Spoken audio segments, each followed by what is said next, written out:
Tonight on PhillyCAM Voices, I am happy to introduce the fellas of the new PhillyCAM Community Media Mentorship Program. We got Connie Combe, Toya Haynes, and Frankie Corpus. This new community reporting mentorship opportunity invites producers to focus on creating content for 4 months while building their portfolios and receiving additional support. Good evening, and thank you for tuning in to PhillyCAM Voices. I am your host, Amanda Johnson.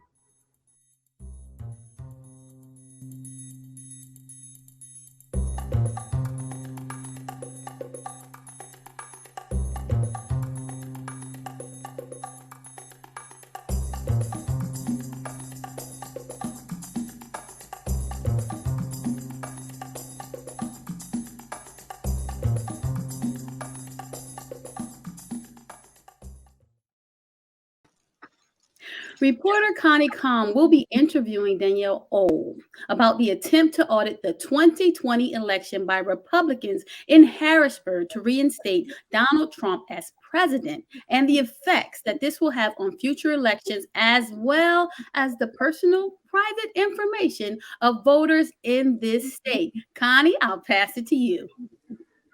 Well, thank you. Thank you so much, Amanda. And I'm interviewing Danielle Ohl. She's a reporter from Spotlight, PA. That is a independent, nonpartisan newsroom. She's the author of an article entitled PA GOP Lawmakers to Subpoena Personal Information on Every Voter in Controversial 2020 Election Review. And I invited her for this interview so she could explain to Philadelphians what is going on in Harrisburg with regard to this 2020 election. Danielle, thank you so much for being here. Thank you so much for having me, Connie. Happy to be here. Great. Now, my first question, it's a little long, but I just wanted to give our viewers some background. After the election, Republican leaders, they started this year, the ones in Harrisburg, holding hearings on the election process, they invited testimony from experts, county officials, and others. They formed a special committee on election integrity and reform to review the election procedures and recommend ways to improve the law. Then they had another committee that wrote a major piece of legislation, House Bill 1300, that was passed by the state representative body, and that would have made top to bottom changes in election requirements and requirements to vote, including having an audit after elections to change the result. July, you had Senator Mastriano. He wrote letters to 3 counties demanding they turn over virtually all election-related equipment and materials. Now, Danielle, they want to do the same thing across the state. Can you please tell us what, in your investigation, have you found in terms of the status of their plans to audit the 2020 election? Sure. So Senator Doug Mastriano, at the beginning of the year was one of the only senators that was really pursuing some sort of audit of the election that would have the purpose of perhaps finding fraud that would invalidate President Joe Biden's win. That stalled out after he sent those letters that you mentioned. And this August, there was renewed interest from Senate leadership in that effort. Senate President pro tempore Jake Corman removed Mastriano from his effort, installed Senator Chris Dush in charge instead. And Dush and his Senate committee, the Senate Committee for Intergovernmental Operations, had been holding hearings throughout the fall. And in September, they took probably, the biggest action in the effort, this year thus far, in voting on a subpoena that they want to send to the State Department to get not only communications between State Department officials and county officials for their communications about the election, but also personal information from Pennsylvania voters, like you mentioned. Right. Now, it's my understanding that this subpoena of the personal private information, they want this for every person in the state who voted in the 2020 election, what kind of information are they actually asking for? And in your investigations, why do they want this information? Yeah, that's right, Connie. They want like you said, information from everybody who voted and was registered to vote last November. That's several million Pennsylvanians, as you can imagine. And they want everything from, there's publicly available information that you and I or any citizen can get if they request it. That's, name, voting history, not who you voted for, but when you voted. Um, but there's also private information that is not accessible to everybody, and that includes social security number and driver's license ID if you've registered to vote that way. And as for why they want it, I mean, they have said, Senate Republican leadership has said that they are going to use this information in some manner to determine if the folks who voted were who they say they were. I don't really have too many more details on that because they haven't given too many more details publicly about how exactly this review would work, who would do it, how long it would take. All of that is kind of still in flux. Yeah, that was my next question. Do you have any idea who would have access to this information? So, I mean, the Senate Committee for Intergovernmental Operations would ostensibly have access to it, but they've also said that they would like to hire a private vendor to do some sort of analysis of the information to root out the fraud that they suggest might be present. There's no evidence for that. None has been produced, at least, and none has been found by reporters, other than a couple folks who tried to vote for dead relatives, but that was a very small number. Nothing that would affect the outcome of the election. Yeah, we just don't know. I mean, a vendor hasn't been chosen. They say that there will be one, and beyond that, there's really no telling. All right, what is the current status of this audit or these subpoenas? Sure. So after the subpoena was passed in the committee along party lines, with all the Republicans voting for, all the Democrats voting against, there was pretty immediately legal challenges filed by Senate Democrats, by AG Josh Shapiro on behalf of the State Department, and by another Senator, Art Haywood, who took it upon himself to file. Those have since been condensed into one lawsuit that is working its way through Commonwealth Court. Most recently, there was a hearing on what the merits were of a few other parties joining. So the ACLU is representing a small group of voters who were able to join this, as well as Common Cause and some other nonprofit groups who feel they have a stake in the outcome. And that motion was approved. Those parties have been able to join.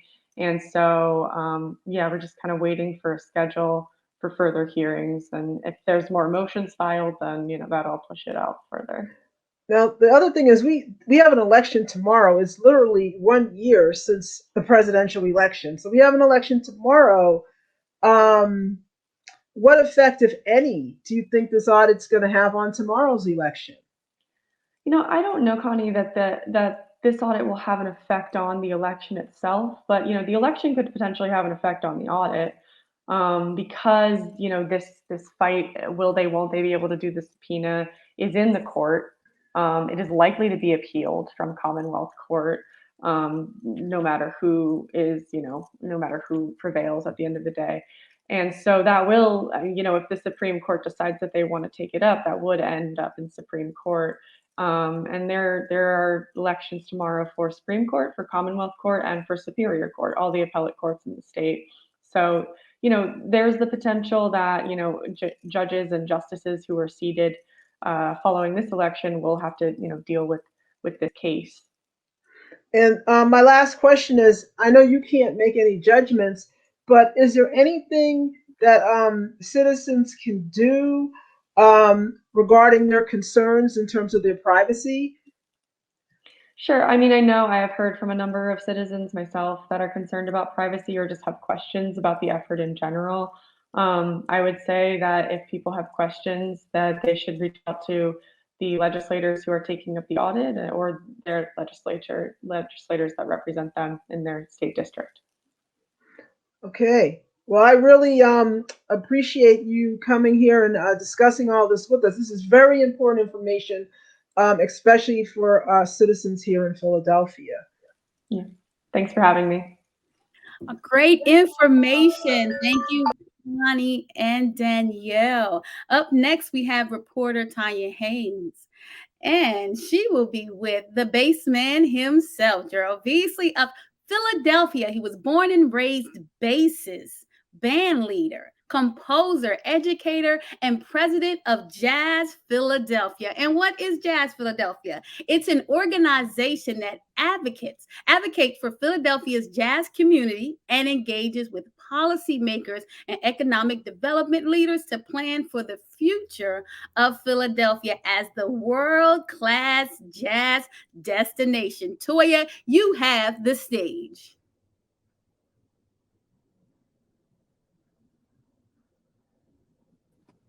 I am so happy to be here with one of Philadelphia's most beloved ambassadors for the arts community, Gerald Veasley. Hey, Gerald. Hey, Toya. Thank you so much for having me today. I'm so glad that you're here with us. Please talk to us about the Jazz Philadelphia Summit that's happening this year and its theme. Yeah, we're so excited. This on November 5th and 6th, we're bringing together members of our community to offer information and inspiration in a 2-day virtual experience. This is our 4th year doing it. And every year we have a theme. So after a 2020 that's totally unforgettable, our theme is awakening, because we feel that our community, both the jazz community, the arts community at large, and just our general community of folks living in this city, have had to be awakened to the opportunities and threats, whether it's about our life, our livelihood, about social justice. So many of our sessions this year will really lean into that. We'll have a health and wellness session, which will be very informative for those who really need to know how in this time to take care of their bodies and take care of their minds. We'll have a session to talk about the best practices among jazz festivals. You know, so many of the jazz festivals that were scheduled for 2020 were canceled. And as many of the viewers may notice, that a lot of our stages, not just in Philadelphia, but around the country, were dark because of COVID.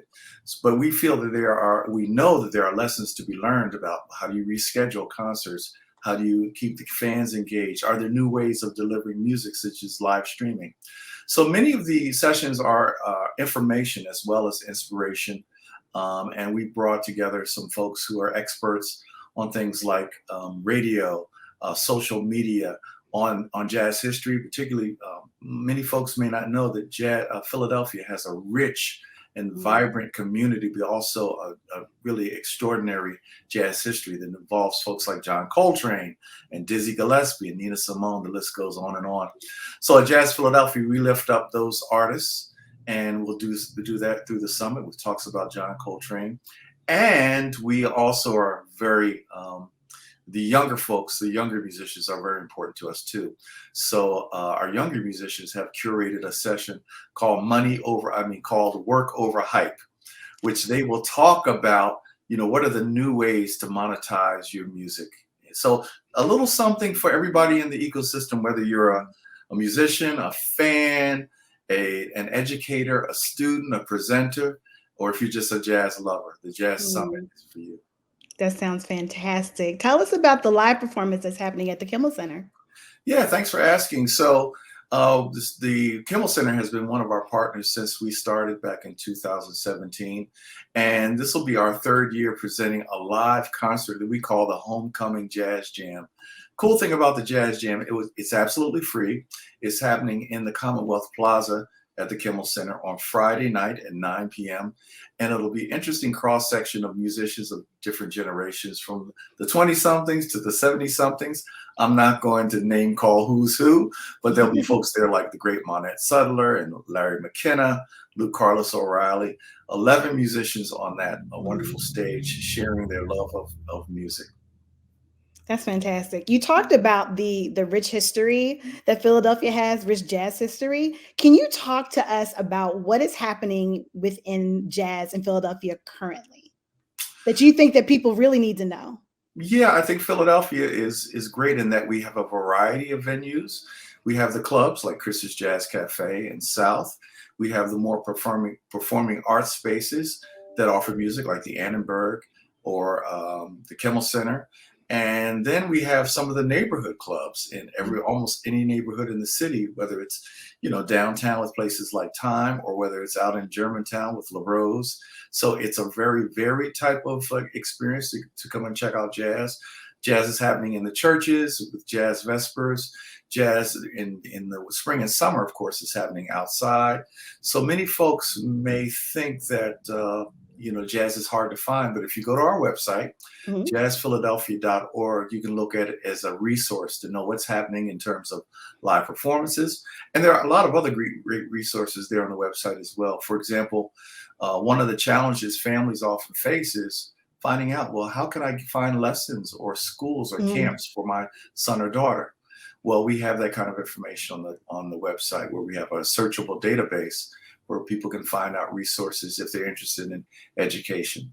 So I love these questions, because you're right, there is so much that goes unnoticed about jazz here in Philadelphia. And that's really why Jazz Philadelphia was created, to shine a light on all the wonderful things that are happening in our city. That's so great. So Jazz Philadelphia is not, or the summit is not just for those that are musicians and venue owners and bookers and agents and people like that. But if, like you said, if you're a jazz lover in general, this is something that's for you. Can you speak to that just a little bit more? Like, let's say I don't play anything, but I do love jazz. So what would be in store for me if I was to attend? Yeah, I think one of the things that we're really determined to do is make sure that people know that this music is not only culturally important, but it's personally and emotionally important, that jazz can speak to you in a way that kind of brings out your imagination and also can contribute to your well-being. So some of the sessions that will be really important are the health and wellness session, where you can learn a little bit more about how music impacts your life just as a human being. Also, one of the, I think, more intriguing sessions is around making sure we maintain and celebrate, preserve our history. And it's a session called Who Will Tell Our Story? We brought together some archivists and historians to talk about a wonderful project where they are reaching out to the public to say, hey, tell us your stories. Your father or your mother may have some artifacts, relate old programs or pictures or albums. And so this is that particular project is a whole community project to bring jazz lovers involved, to share the information that they might have about this rich history, because the history is still being unearthed. So the public can help in that regard too. That's great. Who is the keynote speaker? I know who are a couple of the speakers that are going to be joining the summit this year. Oh man, we have some fabulous speakers. Victor Wooten, who's really one of the more inspiring musicians in the world. He'll be kicking things off with a keynote conversation that is tied into his book, The Spirit of Music. And closing the summit will be my good friend Kirk Whalen with a closing inspiration. Yeah. So we try to have a healthy dose of inspiration and information. And also Renee Marie, a celebrated vocalist, five-time Grammy winner. Wow. She is going to talk about the connection, and audiences will love this. What is the substance of the connection between audiences and artists? Because I think, and to your question you asked earlier, often audiences don't realize how important they are to us. So she'll talk about that connection in a session called Bringing the Kitchen to the Stage. I love that title. I love it too. Lots of information. And it's 2 full days of sessions this coming Friday and Saturday, November 5th and 6th. We start at 9 a.m. There's networking opportunities. We end about 5 p.m. And then on Friday, you can go down to the Kimmel Center and check out live music. And this is all virtual, so you can tune in from your kitchen. You can tune in from your dining room. That's you tune in from work and all those kinds of things. You don't have to go anywhere, and you can learn. You can learn. And once you register, if you miss a session, we'll have them recorded, so you can also check it out there. And the most important point I want to make is that even though we're a 501c3 and we're always looking for funding, this is a pay what you will event. Wow. So no one will be turned away because of their inability to pay. That's fantastic. Gerald, thank you so much for joining us today. Oh, Toya, thank you so much. You're the best. Thank you. Gerald, thank you for that jazzy interview. We have Frankie Corpus. We'll be interviewing Karina Gutierrez, a Miami-based mental health professional, now living in Philadelphia, who wants to bridge the gap between conventional and alternative medicine. Frankie, I'll pass it to you. Joining us tonight is Karina Gutierrez, a certified intervention life coach through her own wellness company, aptly named Strategic Soul. Welcome to PhillyCAM, Karina. Thank you for joining us. Thank you, Frankie. Okay, so as a Miami transplant, now living in Philadelphia, what made you want to move to the city of brotherly love?